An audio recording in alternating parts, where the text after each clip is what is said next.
मेरे पीछे जो आप मकान देख रहे हैं और मेरे साथ में जो ये शख्स खड़े हैं, इस मकान पे कब्जा है। और इस मकान पे किसका कब्जा है मैं अभी आपको बताऊंगा। इस मकान पे ना किसी भूमाफिया का कब्जा है, ना किसी बदमाश का कब्जा है, और ना किसी सरकार का कब्जा है, और ना किसी गांव वालों का कब्जा है। लेकिन आखिर इस मकान पे कब्जा क्यों है और कैसे है, मैं इनसे बातचीत करूंगा। और ये मकान जो है लाखों की मकान बनवा के 10 साल से इन्होंने छोड़ दिया है।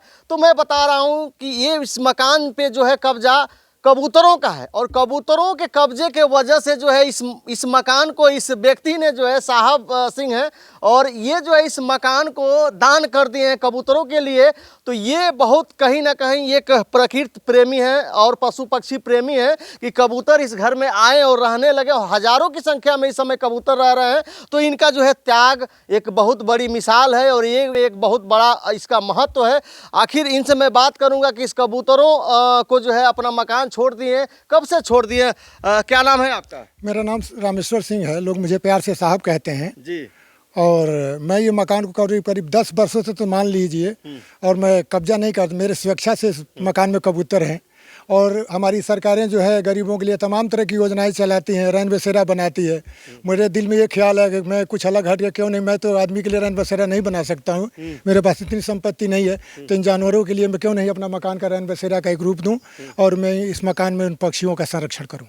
बिल्कुल, आप विजुअल भी देख रहे होंगे। थोड़ा सा यहाँ से मैं मकान भी आपको दिखा दे रहा हूँ। ये मकान है उन्हीं की, और विजुअल भी दिख रहा है कि जो है कहीं ना कहीं ये मकान बंद पड़ी है, और इस मकान में आना जाना नहीं, आना जाना उतना ही है कि बस चारा वरा पानी वानी और ये देने के लिए आते हैं। और इस कबूतरों के लिए इतना बड़ा त्याग कर दिया। और ये मकान भी आ जाइए थोड़ा सा इधर, ये अपनी मकान भी इस गांव में ही बगल में अपने खेत में इस मकान को छोड़ के बनवा दिए। 1998 में बनवाए थे ये मकान, 1998 में बना था। कितना लगभग लागत लगा होगा इस सर उस समय हमको लग रहा है कि 7-8 लाख रुपया लगा था। 7-8 लाख। तो इस समय जो माना जाए इस ऐसे मकान बनाने में टाइल्स सारा चूंकि कंप्लीट है, तो इस समय इस मकान उकान बनवाने में 25 से 30 लाख रुपया। सर हाँ, ये बात तो बिल्कुल सही है। क्योंकि वो जो मैं मकान बनाया हूँ उसमें 25 लाख रुपया लग चुका है। तो उसके हिसाब से तो जमीन की वैल्यू हटा दीजिए, मकान का वैल्यू तो उतना हो ही जाना चाहिए। बिल्कुल, ये जो है कबूतर प्रेमी है, पशु पक्षी प्रेमी है, और कबूतरों के लिए और पक्षियों के लिए जो है 25-30 लाख का इस समय कहा जाए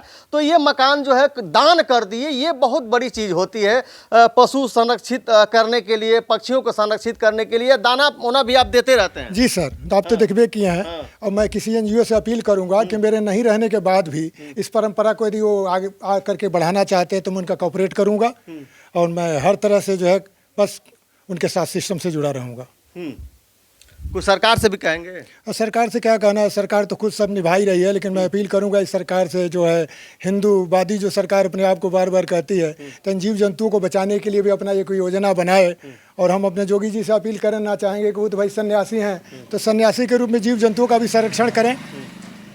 बिल्कुल, योगी जी पे चूंकि हमारे मुख्यमंत्री है तो मैं बहुत टिप्पणी नहीं करूंगा, लेकिन मुख्यमंत्री को जो है सन्यासी कहा जाता है, लेकिन इनसे बड़े सन्यासी मुख्यमंत्री जी आप नहीं होंगे। कहीं ना कहीं ये इतना बड़ा त्याग, और सब कुछ छोड़ के, इनका परिवार भी बाहर रहता है, और सब कुछ छोड़ के, बाल बच्चा छोड़ के परिवार छोड़ दिया है ना आपने? जी सर, मान के तो चलिए यही है। तो ये भी परिवार है, ये भी बहुत बड़े सन्यासी हैं, और इस कबूतर और पक्षियों के लिए जो है सब कुछ त्याग दिया, और ये निस्वार्थ त्याग दिए हैं। और ये इनका जो कबूतर का जो ये खेमा है, ये अपना परिवार इसको मान लिए हैं। कबूतरों को, इन पक्षियों को दाना पानी देना, और इसी में जो है रमे हुए हैं। तो कहीं ना कहीं कहा जाए तो इतना बड़ा जो है त्याग और इतना बड़ा बलिदान मैं नहीं देखा हूं। और हमें तो ये पहली खबर ऐसी है कि इस देवरिया में इस तरीके के जो है, और हमारे यूपी में ऐसे भी लोग रहते हैं कि पक्षियों के लिए कहीं ना कहीं अपना जो है लाखों का न्यौछावर कर दे उन पे। और कुछ लोग ऐसे होते हैं कि उन्हीं पशु को और पक्षियों को मार के जो है भक्षण करते हैं।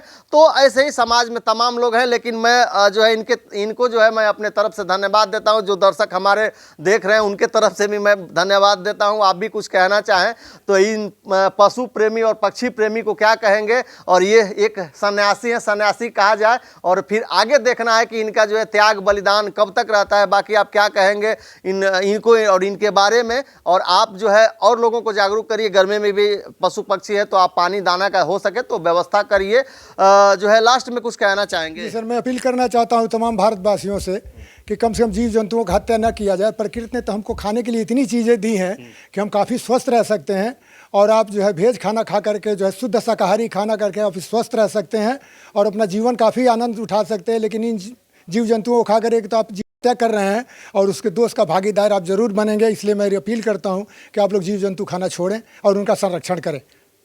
बिल्कुल। बाकी आप क्या कहेंगे? अपनी प्रतिक्रिया कमेंट में इनके लिए जरूर दर्ज करिएगा। और अभी तक वीडियो में बने रहने के लिए आपको बहुत बहुत धन्यवाद। नमस्कार।